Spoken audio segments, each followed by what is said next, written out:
Hello friends, स्वागत है आप सभी का खुशबू एकेडमी में। तो आई होप फ्रेंड्स आप सभी अच्छे होंगे, मस्त होंगे, स्वस्थ होंगे। और आप सभी की पढ़ाई कैसे चल रही है एक बार कमेंट बॉक्स में बता दीजिएगा। सभी से रिक्वेस्ट है कि चैनल को सब्सक्राइब और वीडियो को लाइक कर लीजिए, ठीक है। तो चलिए आज की क्लास को हम स्टार्ट करते हैं। जैसा कि फ्रेंड्स आप सभी लोग जानते हैं, आपका जो है प्रैक्टिस सेट 4 कंप्लीट हो चुका है। आज की क्लास में हम स्टार्ट करने वाले हैं प्रैक्टिस सेट नंबर 5, ठीक है। तो जितना भी यहाँ पे फ्रेंड्स मैं आपको क्वेश्चन आंसर कराती हूँ वो मैं आपको कराती हूँ जीके जीएस रिलेटेड, ठीक है। तो देखिए आप मेहनत आप इतनी करो कि किस्मत भी तुम्हारा साथ देने पर मजबूर हो जाए, ठीक है। तो इसी मोटिवेशन के थॉट के साथ आज हम लोग क्लास को स्टार्ट करते हैं। और सभी से रिक्वेस्ट है कि सभी लोग जितना भी क्वेश्चन आंसर कराया जा रहा है ध्यान से अटेंड कीजिएगा। और अगर कहीं भी कोई भी आपको डाउट हो तो आप कमेंट करके हमसे ज़रूर पूछ लीजिएगा, ठीक है। तो देखिए आपको मैं एक चीज़ और बता दूं कि देखिए जीके जीएस में देखिए जो सबसे ज़्यादा मोस्ट इंपॉर्टेंट रहता है आपका संपूर्ण प्राचीन भारत का इतिहास, जो आपको एक ही वीडियो में देखने को मिल जाएगा। पूरा संपूर्ण मैंने आपको इसमें दे दिया है। वन लाइनर आपको क्वेश्चन आंसर देखने को मिलेंगे इस क्लास में, ठीक है। तो ये क्लास जो है फ्रेंड्स आपको 4 घंटे की मिलेगी। एक बार इसको आप लोग पूरा देख लेंगे अच्छे से तो आई होप आप सभी का जो है काफ़ी डाउट जो है वो आपका कंफर्म हो जाएगा, ठीक है। जितना भी आपको क्वेश्चन आंसर मैंने इसमें कराया है काफ़ी इंपॉर्टेंट है आपके एग्जाम के लिए, ठीक है। नेक्स्ट देखिए इसके बाद मैं आपको बता दूं और दूसरा वीडियो आप लोगों को देखना है 17th बीपीएससी। ये फ्रेंड्स देखिए ये 8 घंटे की लगातार लाइव मैराथन क्लास है। ये फ्रेंड्स 8 घंटा नहीं है, ये 3 घंटे क्लास ये है। और 4 घंटे क्लास वो मैंने आपको बताई प्राचीन भारत का इतिहास है। और मध्यकालीन के भारत का इतिहास जो है फ्रेंड्स ये 3 घंटे क्लास है। इसके बाद मैं आपको आधुनिक भारत का इतिहास बताई हूँ, ठीक है। उसकी भी मैंने आपको संपूर्ण मैराथन क्लास दी है, तो आप लोग देख लीजिएगा, आपका काफ़ी ज़्यादा आपको एग्जाम में हेल्प होगी, ठीक है। तो चलिए इसी के साथ मैं आपको स्टार्ट करती हूँ। आपका जो है practice set 3rd 4th complete हो चुका है, ठीक है। पहला, दूसरा, तीसरा प्रैक्टिस सेट आपका कंप्लीट हो चुका है। चौथा आज की क्लास में 5वां प्रैक्टिस सेट स्टार्ट करेंगे, ठीक है। तो सभी से रिक्वेस्ट है कि जिसने भी तक चैनल को सब्सक्राइब ना किया हो तो प्लीज़ सब्सक्राइब कर लीजिए और बेल आइकन प्रेस कर लीजिए ताकि आगे के आने वाले सभी वीडियो आप सब तक पहुंच सके, ठीक है। तो फर्स्ट क्वेश्चन देखिए क्या कह रहा है, नाबार्ड किस प्रकार का बैंक है। तो देखिए फ्रेंड्स नाबार्ड बैंक किस प्रकार का है, आप लोगों को क्या पहले से इस नाम का पता था या फिर नाबार्ड बैंक किसे कहते हैं आप लोगों को पता है तो आप लोग कमेंट बॉक्स में जरूर बताइएगा, ठीक है। तो देखिए इसमें फर्स्ट ऑप्शन कह रहा है वाणिज्य बैंक व्यापार और उद्योग पर केंद्रित। सेकंड ऑप्शन कह रहा है निजी बैंक तकनीकी विकास पर केंद्रित। थर्ड ऑप्शन कह रहा है कि सरकारी सहकारी बैंक सामाजिक और शहरी विकास पर केंद्रित। थर्ड और डी ऑप्शन आपका कह रहा है उपयुक्त में से एक से अधिक। ई ऑप्शन कह रहा है उपयुक्त में से कोई नहीं। तो इसमें आपका कौन सा क्वेश्चन का आंसर जो है वो आपका करेक्ट रहेगा, ठीक है। आप में से जिसको भी इसका आंसर पता है आप लोग कमेंट बॉक्स में जरूर बताइएगा। तो देखिए मैं आपको बता दूं जो नाबार्ड है, नाबार्ड यानी कि जो नाबार्ड बैंक है किस प्रकार की बैंक है। तो इसमें जो फ्रेंड्स आपका ऑप्शन दिया गया है इसमें आपका ई वाला ऑप्शन करेक्ट होगा, ठीक है। इसमें आपको कोई भी आंसर जो है करेक्ट नहीं दिया गया है, उपयुक्त में से कोई नहीं, ओके। इसमें आपका थर्ड ऑप्शन करेक्ट है। तो देखिए मैं आपको बता दूं नाबार्ड का फुल फॉर्म होता है national bank for agriculture and rural development है, ठीक है। नाबार्ड जो है वो एक प्रकार का विकास बैंक है जो कृषि और ग्रामीण विकास पर केंद्रित है। नाबार्ड यानी कि 12 जुलाई 1982 को अस्तित्व में आया और नाबार्ड अब पूरी तरह से भारत सरकार के स्वामित्व में है, ठीक है। जो नाबार्ड बैंक है फ्रेंड्स ये किसके लिए है, कृषि और ग्रामीण विकास पर केंद्रित है, ओके। कंफर्म हो सभी को। तो नेक्स्ट क्वेश्चन पे हम लोग चलें। कोई डाउट हो तो आप लोग कमेंट करके पूछ लीजिएगा, ठीक है। तो चलिए हम लोग नेक्स्ट क्वेश्चन पे चलते हैं। सेकंड नंबर क्वेश्चन क्या कह रहा है। तो सेकंड नंबर क्वेश्चन देखिए आप सभी के सामने आ गए। क्वेश्चन नंबर 2 क्या कह रहा है। क्वेश्चन नंबर 2 की देखिए हम लोग यहाँ बात करेंगे। सेकंड क्वेश्चन में कह रहा है स्थायी लागत पर सकल राष्ट्रीय उत्पादक यानी कि एनएनपी क्या है, ठीक है। तो देखिए फर्स्ट ऑप्शन कह रहा है राष्ट्रीय आय के बराबर है। सेकंड ऑप्शन कह रहा है हमेशा सकल घरेलू उत्पाद से अधिक है। थर्ड ऑप्शन कह रहा है राष्ट्रीय आय से अधिक है। डी ऑप्शन कह रहा है उपयुक्त में से एक से अधिक। ई ऑप्शन कह रहा है उपयुक्त में से कोई नहीं। तो इसमें आपका कौन सा क्वेश्चन का आंसर जो है वो आपका करेक्ट रहेगा, ठीक है। जिसको पता है आप लोग कमेंट करके बताइए। तो देखिए आपका यहाँ जो क्वेश्चन है वो है स्थायी लागत पर सकल राष्ट्रीय उत्पादक एनएनपी क्या है। तो देखिए फ्रेंड्स एनएनपी क्या है, यह क्या है, राष्ट्रीय आय के बराबर है। तो इसमें आपका जो ऑप्शन है फर्स्ट ऑप्शन आपका करेक्ट हो जाएगा, ठीक है। थोड़ा सा मैं आपको इसको डिटेल में समझा देती हूँ। ऑप्शन फर्स्ट जो है तो एक अर्थव्यवस्था का जो सकल राष्ट्रीय उत्पादक होता है यानी कि एनएनपी जो है ये मूल्य ह्रास के कारण होने वाले नुकसान को घटाने के बाद जीएनपी है, ठीक है। अब इसे प्राप्त करने का सूत्र क्या होता है, तो इसका जो सूत्र होता है फ्रेंड्स वो होता है NNP is equal to GNP minus मूल्य ह्रास या NNP is equal to GDP plus विदेश से आय मूल्य ह्रास, ठीक है। तो यानी कि फ्रेंड्स मैं आपको बता दूं जो एनएनपी है यह एक अर्थव्यवस्था की राष्ट्रीय आय एनआई है, ठीक है। क्या है, राष्ट्रीय आय है। हालांकि जो जीडीपी है, एनडीपी है और जीएनपी ये सभी क्या है, यह सभी राष्ट्रीय आय है, ठीक है। लेकिन मैंने आपको क्या बताया, ये क्या है, राष्ट्रीय आय है। और मैंने आपको क्या बताया है कि लेकिन इन्हें क्या है, इन्हें हमेशा फ्रेंड्स जो है बड़े अक्षरों से एन और आई के साथ नहीं लिखा जाता है, ठीक है। यह किसी राष्ट्रीय की आय का शुद्धतम रूप है। जब हम एनएनपी को किसी देश की कुल जनसंख्या से विभाजित करते हैं तो हमें उस राष्ट्र की प्रति व्यक्ति आईपीसीआई प्राप्त होती है, ठीक है। कंफर्म हुआ सभी को। नेक्स्ट क्वेश्चन पे चलें। तो नेक्स्ट क्वेश्चन क्या कह रहा है, नेक्स्ट क्वेश्चन पे हम लोग बात करेंगे। सेकंड नंबर क्वेश्चन आप सभी के सामने आ गया। सेकंड नंबर क्वेश्चन आपका थर्ड क्वेश्चन कह रहा है कि सामाजिक विकास जो है सामाजिक विज्ञान विषय में टीएलएम प्रयुक्त नहीं होते हैं। तो फर्स्ट ऑप्शन कह रहा है चुंबकीय कंपास, सेकंड ऑप्शन कह रहा है ग्लोब, थर्ड ऑप्शन कह रहा है मानचित्र, डी ऑप्शन कह रहा है उपयुक्त में से एक से अधिक, ई ऑप्शन कह रहा है उपयुक्त में से कोई नहीं। तो देखिए फ्रेंड्स, यहाँ बात हो रही सामाजिक विज्ञान विषय में जो है टीएलएम प्रयुक्त नहीं होते, नहीं की बात हो रही, ठीक है फ्रेंड्स। अगर यहाँ पे होता कि प्रयुक्त होते तो इसमें आपका ऑप्शन हो जाता उपयुक्त में से एक से अधिक, मतलब कि जो चुंबकीय कंपास ये भी आपका सामाजिक विज्ञान में जो है यूज होता है, ग्लोब भी यूज होता है और मानचित्र भी यूज होता है, ठीक है। तो इसमें आपको जो आंसर हो जाएगा करेक्ट वो हो जाएगा उपयुक्त में से कोई नहीं। तो सामाजिक विज्ञान फ्रेंड्स सभी लोग जानते हैं, सोशल साइंस जो है एसएसटी जो है उसमें आप उसको पढ़ाने के लिए जो टीएलएम का यूज होता है उसमें आप चुंबकीय कंपास हो गया, ग्लोब हो गया, मानचित्र हो गया, इन सभी चीज़ों का आप लोग यूज करते हैं, ठीक है। तो चलिए नेक्स्ट क्वेश्चन पे चलते हैं। नेक्स्ट क्वेश्चन देखिए आप सभी के सामने आ गया। क्वेश्चन नंबर 4 क्या कह रहा है, क्वेश्चन नंबर 4 की हम लोग यहाँ पे बात करेंगे। क्वेश्चन नंबर 4 में कह रहा है कि निम्न में से किस जलवायु प्रवेश में एस्किमो पाए जाती हैं। तो एस्किमो फ्रेंड्स जो है किस में पाई जाती है, फर्स्ट ऑप्शन कह रहा है टुंड्रा प्रदेश में, सेकंड ऑप्शन कह रहा है भूमध्य रेखा प्रदेश में, थर्ड ऑप्शन कह रहा है भूमध्य सागरीय प्रदेश में, डी ऑप्शन कह रहा है उपयुक्त में से एक से अधिक, ई ऑप्शन कह रहा है उपयुक्त में से कोई नहीं। तो इसमें कौन सा क्वेश्चन का आंसर जो है आपका करेक्ट हो जाएगा, ठीक है। तो देखिए फ्रेंड्स यहाँ पे जो है क्वेश्चन में दिया गया है आपका टुंड्रा प्रदेश। टुंड्रा प्रदेश जो है फ्रेंड्स यह टुंड्रा प्रदेश जलवायु प्रदेश में एस्किमो पाई जाती हैं, ठीक है। इसमें आपका जो ऑप्शन करेक्ट हो जाएगा वो हो जाएगा फर्स्ट ऑप्शन करेक्ट हो जाएगा, ठीक है।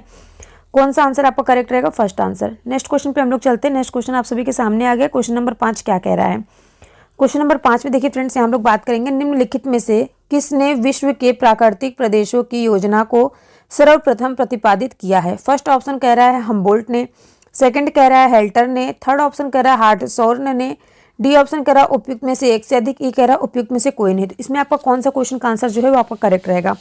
तो देखिए फ्रेंड्स यहाँ पे बात हो रही है कि निम्नलिखित में से किसने, मतलब किसने यहाँ बात हो रही है, ठीक है। इसमें जो फ्रेंड्स ऑप्शन आपका करेक्ट हो जाएगा वो हो जाएगा उपयुक्त में से कोई नहीं, ठीक है। क्योंकि देखिए यहाँ पे बात हो रही है विश्व के प्राकृतिक प्रदेशों की जो योजना है वो सर्वप्रथम किसने प्रतिपादित किया था। तो इसमें कोई भी ऑप्शन नहीं दिया गया जो आपका करेक्ट हो। कौन सा आंसर करेक्ट रहेगा आप लोग कमेंट करके बताइए, ठीक है।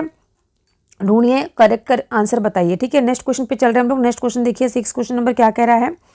6 क्वेश्चन में कह रहा है कि भारत में किस वर्ष रेल बजट को आम बजट में मिला दिया गया था। फर्स्ट ऑप्शन कह रहा है 2015 में, सेकंड ऑप्शन कह रहा है 2016 में, थर्ड ऑप्शन कह रहा है 2017 में, डी ऑप्शन कह रहा है उपयुक्त में से एक से अधिक, ई कह रहा है उपयुक्त में से कोई नहीं। तो इसमें आपका कौन सा आंसर जो है आपका करेक्ट रहेगा, ठीक है। भारत में किस वर्ष रेल बजट को आम बजट में मिला लिया गया था। तो इसमें आपका कौन सा आंसर करेक्ट रहेगा फ्रेंड्स। तो देखिए जो 6 क्वेश्चन है इसमें आपका 6 आंसर जो है करेक्ट रहेगा 2017 में। 2017 में क्या हुआ था, 2017 में रेल बजट को आम बजट में मिला लिया गया था। वर्ष 2017 तक जो रेल बजट है और आम बजट अलग अलग पेश किए जाते थे, लेकिन 2017 में क्या हुआ, 2017 में रेल बजट को आम बजट में ही समाहित कर दिया गया और अब सिर्फ एक बजट को ही पेश किया जाता है, ठीक है। कंफर्म सभी को समझ में आ गया। नेक्स्ट क्वेश्चन पे चलें।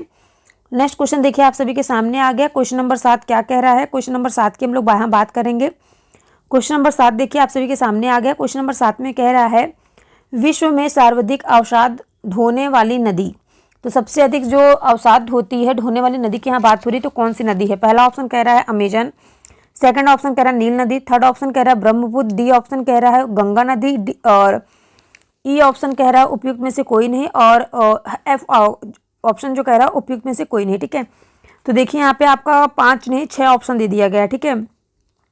तो इसमें आपका कौन सा आंसर करेक्ट रहेगा 7वां क्वेश्चन में। 7वां में देखिए फ्रेंड्स आपका जो है ब्रह्मपुत्र नदी जो है ये सबसे अधिक विश्व में सबसे अधिक अवसाद ढोने वाली जो नदी है वो कौन सी नदी है, आपकी ब्रह्मपुत्र नदी है, ठीक है। कौन सी है फ्रेंड्स, ब्रह्मपुत्र, जो आपका इसमें सी ऑप्शन में दिया गया है, ठीक है। और कोई आपको डाउट हो तो आप लोग पूछ लीजिएगा कमेंट करके। नेक्स्ट क्वेश्चन पे हम लोग चलते हैं। नेक्स्ट क्वेश्चन देखिए 8वां क्वेश्चन नंबर आप सभी के सामने आ गया। 8वां क्वेश्चन क्या कह रहा है, निम्न में से कौन सा शांत ज्वालामुखी का उदाहरण है। तो शांत ज्वालामुखी का उदाहरण कौन सा है फ्रेंड्स, तो आपको अगर पता है तो बताइए कमेंट करके। इसमें देखिए फर्स्ट ऑप्शन दिया गया है किलिमंजारो, सेकंड दिया गया है विशुवियम, थर्ड ऑप्शन दिया गया है क्रांकाटोआ, डी ऑप्शन दिया गया उपयुक्त में से एक से अधिक, ये ऑप्शन कह रहा है उपयुक्त में से कोई नहीं।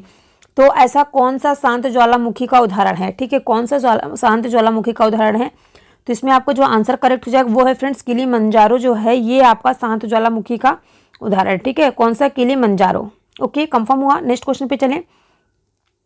नेक्स्ट क्वेश्चन देखिए आप सभी के सामने आ गया है। क्वेश्चन नंबर 9 क्या कह रहा है? क्वेश्चन नंबर 9 में कह रहा है मूल्यांकन संबंधित है। तो ये देखिए फ्रेंड्स आपका CDP का क्वेश्चन आ गया, यानी कि पेडागोजी का आ गया। मूल्यांकन जो है संबंधित है।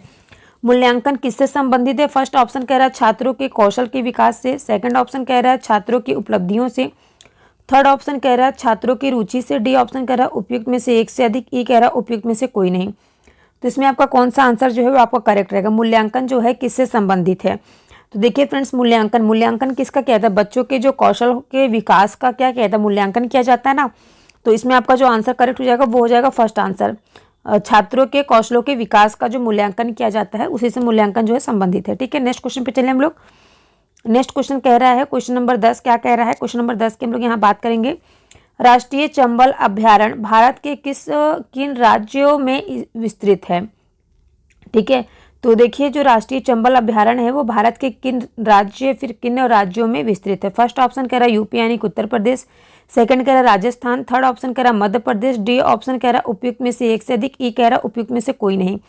तो इसमें आपका जो आंसर करेक्ट हो जाएगा वो हो जाएगा उपयुक्त में से एक से अधिक, ठीक है। इसमें आपका कौन सा आंसर करेक्ट होगा? डी वाला ऑप्शन जो है आपका करेक्ट हो जाएगा। अब देखिए फ्रेंड्स अगर हम बात करें जो राष्ट्रीय चंबल अभ्यारण्य है वो राजस्थान, मध्य प्रदेश और उत्तर प्रदेश के त्रिजंक्शन पर स्थित है, ठीक है। इन तीनों के जंक्शन पर क्या है? स्थित है। और यहाँ पर जो पारिस्थितिकीय परितंत्र है वो घड़ियालों के लिए और एक महत्वपूर्ण प्रजनन स्थल माना जाता है। और यहाँ पर क्या होता है, यह जो अभ्यारण्य है यह अभ्यारण्य वन्य जीव संरक्षण अधिनियम 1972 के तहत संरक्षित हैं, ठीक है। तो इसमें आपका जो डी वाला ऑप्शन है वो आपका करेक्ट हो जाएगा, उपयुक्त में से अधिक, ठीक है। तो चलिए नेक्स्ट क्वेश्चन पे हम लोग चलते हैं। आई होप आप सभी को समझ में आ गया होगा। जो उत्तर प्रदेश, राजस्थान, मध्य प्रदेश तीनों आंसर आपके करेक्ट होंगे, ठीक है। ये क्या है? तिरी जंक्शन पर स्थित है। और किसके लिए प्रसिद्ध है? ये तो घड़ियालों के लिए एक महत्वपूर्ण प्रजनन स्थल माना जाता है। ओके, कंफर्म हुआ। तो चलिए नेक्स्ट क्वेश्चन पे हम लोग चलते हैं। नेक्स्ट क्वेश्चन देखिए आप सभी के सामने आ गया। क्वेश्चन नंबर 11 क्या कह रहा है? क्वेश्चन नंबर देखिए फ्रेंड्स 11 कह रहा है ऑपरेशन फ्लड जो है संबंधित है। ऑपरेशन फ्लड किससे संबंधित है? इसमें आपका कौन सा आंसर करेक्ट रहेगा? तो देखिए ऑपरेशन फ्लड जो है फर्स्ट ऑप्शन कह रहा है बाढ़ नियंत्रण से, सेकंड कह रहा है दुग्ध उत्पादन से, थर्ड ऑप्शन कह रहा है सिंचाई विकास से, डी ऑप्शन कह रहा है उपयुक्त में से अधिक, ई ऑप्शन कह रहा है उपयुक्त में से कोई नहीं। तो इसमें आपका कौन सा आंसर करेक्ट रहेगा? जिसको पता है आप लोग कमेंट बॉक्स में जरूर बताइएगा। तो देखिए इसका जो आंसर करेक्ट रहेगा ऑपरेशन फ्लड जो है वो दूध उत्पादन से संबंधित है, ठीक है। इसमें आपका सेकंड ऑप्शन जो है वो आपका करेक्ट हो जाएगा। कंफर्म हुआ। नेक्स्ट क्वेश्चन पे चलते हैं हम लोग। कोई डाउट हो तो आप लोग कमेंट करके पूछ सकते हैं, मैं हमेशा ये बात कहती हूँ। और सभी से रिक्वेस्ट है कि जिसने भी अभी तक चैनल को सब्सक्राइब ना किया हो तो प्लीज़ चैनल को सब्सक्राइब करके वीडियो को लाइक कर लीजिए, क्योंकि यहाँ जो आपका खुशबू एकेडमी प्लेटफॉर्म है यहाँ पे आपको आप अगर वनडे एग्जाम की तैयारी कर रहे हो, कोई भी वनडे एग्जाम है आपका, उससे आपको रिलेटेड जीके जीएस यहाँ पे आपको पढ़ने को अच्छे से मिलेगा, ठीक है। तो चलिए नेक्स्ट हम लोग चलते हैं आगे। आपका क्वेश्चन नंबर 12 क्या कर रहा है? क्वेश्चन नंबर 12 पे हम लोग यहाँ बात करेंगे, ठीक है। क्वेश्चन नंबर 12 देखिए फ्रेंड्स आप सभी के सामने आ गया है। क्वेश्चन नंबर 12 में कह रहा है पृथ्वी की आंतरिक संरचना में क्रोड यानी कि क्रोड और इंग्लिश में कोर का निर्माण जो है निम्न में से किन तत्वों द्वारा हुआ है? फर्स्ट ऑप्शन कह रहा है सिलिका एवं एल्युमिनियम द्वारा, सेकंड ऑप्शन कह रहा है सिलिका एवं मैग्नीशियम द्वारा, थर्ड ऑप्शन कह रहा है लोहा एवं निकेल द्वारा, एंड आपका यहाँ पे जो डी ऑप्शन वो कह रहा है उपयुक्त में से एक से अधिक, ये ऑप्शन कह रहा है उपयुक्त में से कोई नहीं। तो इसमें आपका कौन सा आंसर जो है वो आपका करेक्ट रहेगा, ठीक है। तो देखिए जो पृथ्वी की आंतरिक संरचना यानी कि क्रोड है उसका जो निर्माण है फ्रेंड्स वो लोहे एवं निकिल तत्वों के द्वारा किया जाता है। लोहा और निकिल जो है आपका कहाँ दिख रहा है? ऑप्शन नंबर आपका सी जो करेक्ट होगा, लोहा और निकिल, ठीक है। लोहे और निकिल से क्या होता है? तत्वों का निर्माण होता है, ठीक है। तो हम लोग नेक्स्ट क्वेश्चन पे चलते हैं। समझ में आ गया सभी को? नेक्स्ट क्वेश्चन देखिए आप सभी के सामने आ गया। क्वेश्चन नंबर 13 क्या कह रहा है? क्वेश्चन नंबर 13 देखिए आप सभी के सामने है। कह रहा है कि निम्नलिखित में से वायुमंडल की सबसे निचली परत कौन सी है? तो फर्स्ट ऑप्शन कह रहा है इसमें आयन मंडल, सेकंड ऑप्शन कह रहा है क्षोभ मंडल, थर्ड ऑप्शन कह रहा है ozone Mandal, and D option कह रहा है उपयुक्त में से एक से अधिक, ई ऑप्शन कह रहा है उपयुक्त में से कोई नहीं। तो इसमें आपका कौन सा आंसर जो है करेक्ट रहेगा? निम्नलिखित में से वायुमंडल की सबसे अधिक निचली परत कौन सी है? तो देखिए जो सबसे अधिक निचली परत जो है वो आपका इसमें आंसर हो जाएगा क्षोभ मंडल। ठीक है, क्षोभ मंडल जो है सबसे निचली परत मानी जाती है वायुमंडल की। ठीक है, तो यहाँ पे आपका आंसर जो है क्षोभ मंडल आपको दिख रहा है, ऑप्शन नंबर बी में आपका करेक्ट हो जाएगा। ठीक है, तो हम लोग नेक्स्ट क्वेश्चन पे चलते हैं हम लोग आगे। नेक्स्ट क्वेश्चन देखिए क्या कह रहा है। नेक्स्ट क्वेश्चन आप सभी के सामने आ गया। क्वेश्चन नंबर 14 क्या कह रहा है। फॉरवर्ड ब्लॉक जो है, फॉरवर्ड ब्लॉक किसके द्वारा स्थापित किया गया था। तो देखिए फॉरवर्ड ब्लॉक जो है किसके द्वारा स्थापित किया गया था। फर्स्ट ऑप्शन कह रहा है सरदार सिंह जी राणा, सेकंड ऑप्शन आपका कह रहा है सुभाष चंद्र बोस, थर्ड ऑप्शन कह रहा है जयप्रकाश नारायण, डी ऑप्शन कह रहा है उपयुक्त में से एक से अधिक, ई कह रहा है उपयुक्त में से कोई नहीं। तो इसमें आपका कौन सा आंसर जो है वो आपका करेक्ट रहेगा। ठीक है, तो देखिए फॉरवर्ड ब्लॉक जो है वो इसकी स्थापना किसके द्वारा किया गया था, उसकी स्थापित जो है किसके द्वारा किया गया था, तो वो है फ्रेंड सुभाष चंद्र बोस। ठीक है, और हम बात करें कब किया गया था। ठीक है, इसमें आपका जो आंसर है सुभाष चंद्र बोस आपको देखने को मिल रहा है सेकंड ऑप्शन में। तो इसमें देखिए फ्रेंड साल 1939 में नेताजी सुभाष चंद्र बोस ने 22 जून के दिन ऑल इंडिया फॉरवर्ड ब्लॉक का गठन किया, जिसमें कांग्रेस के त्रिपुरा अधिवेशन के बाद नेताजी ने 1939 में कांग्रेस को जनता की स्वतंत्रता होने की इच्छा और लोकतंत्र और क्रांति का प्रतीक बनाने के लिए कांग्रेस के भीतर ही फॉरवर्ड ब्लॉक की स्थापना की थी। ठीक है, फिर क्या होता है, कुछ दिनों बाद ही सुभाष चंद्र बोस को कांग्रेस से ही निकाल दिया गया था।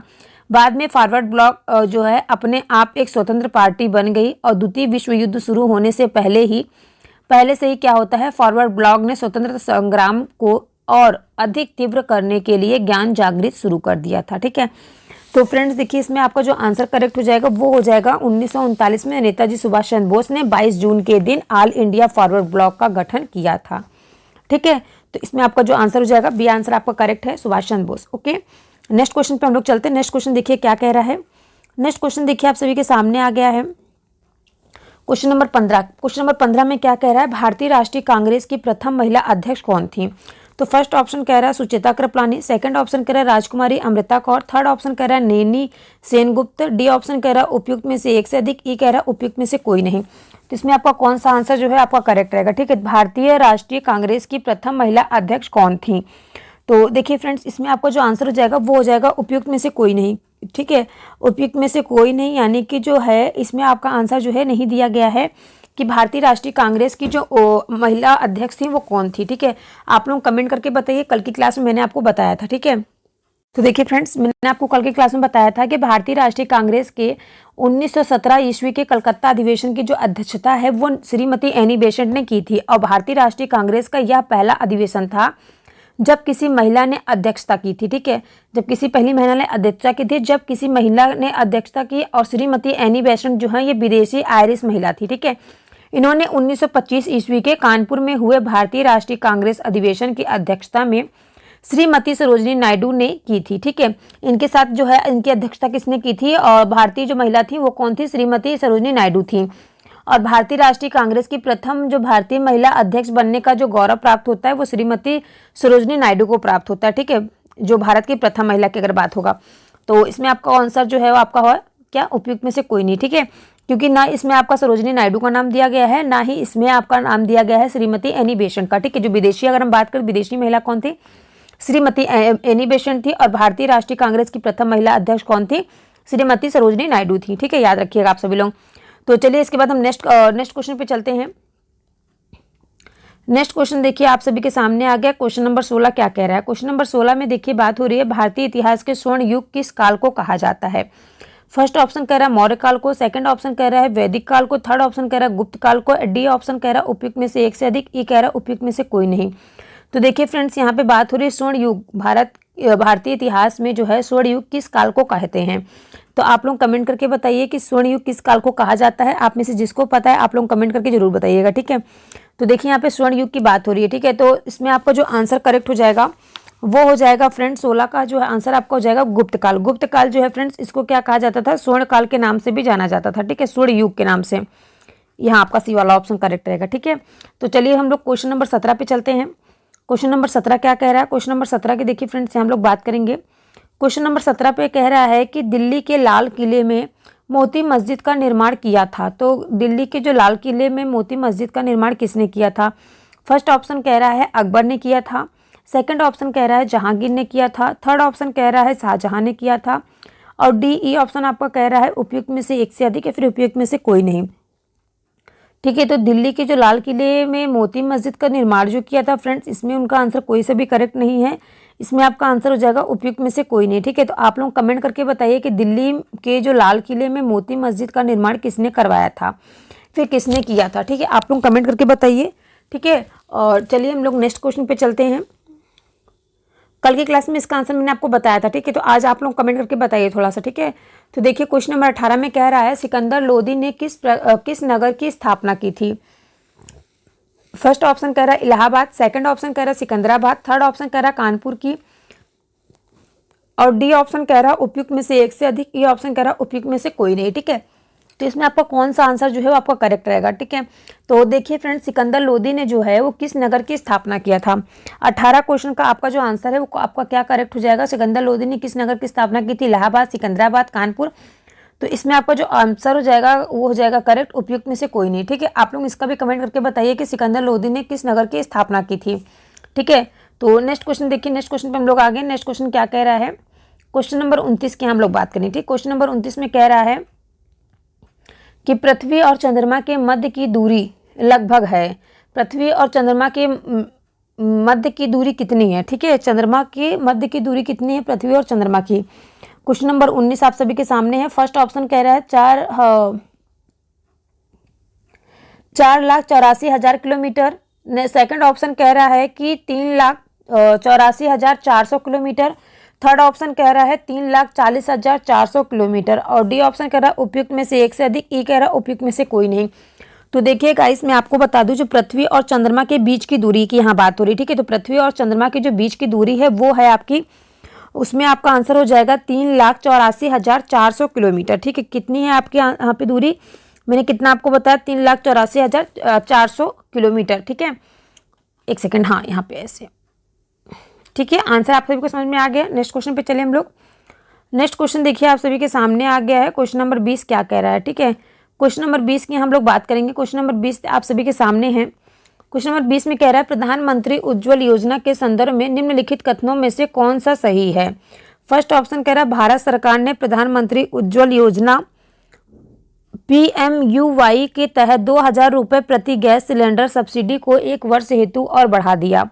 ठीक है, सेकंड ऑप्शन में इसमें कह रहा है कि इस योजना का उद्देश्य खाना पकाने हेतु स्वच्छ ईंधन LPG प्रदान कर महिलाओं और बच्चों के स्वास्थ्य की रक्षा करना। सी ऑप्शन कह रहा है इस योजना के तहत सब्सिडी सीधे प्राप्त लाभार्थियों के बैंक खाते में जमा की जाती है, और डी ऑप्शन आपका कह रहा है उपयुक्त में से एक से अधिक, ई ऑप्शन कह रहा है उपयुक्त में से कोई नहीं। तो इसमें आपका जो आंसर करेक्ट हो जाएगा ना फ्रेंड्स, कि प्रधानमंत्री उज्ज्वला योजना के संदर्भ में इनमें से कौन सा कथन सही है। तो इनमें से जो फ्रेंड्स आपका ABC जो है, इसमें आपका तीनों कथन सही है। इसमें आपका जो डी वाला ऑप्शन है यानी कि उपयुक्त में से एक से अधिक, वो आपका करेक्ट हो जाएगा। ठीक है, तो याद रखिए इसमें जो एक से अधिक है वो आंसर आपका करेक्ट रहेगा। ठीक है,